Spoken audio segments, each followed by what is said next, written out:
Hello guys, ito ang ganda na bumalik na ang kanyang variegation. Ito ay pink marble na broadleaf at twisted.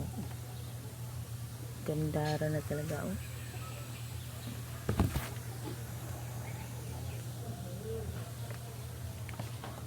So need na to iripat kasi ang dami ng roots. Lumalabas na ang mga roots. Ang taba. So hopefully ito ay lalaki talaga, maging giant at maging mother plant. Sana magtuloy-tuloy na tong spadix.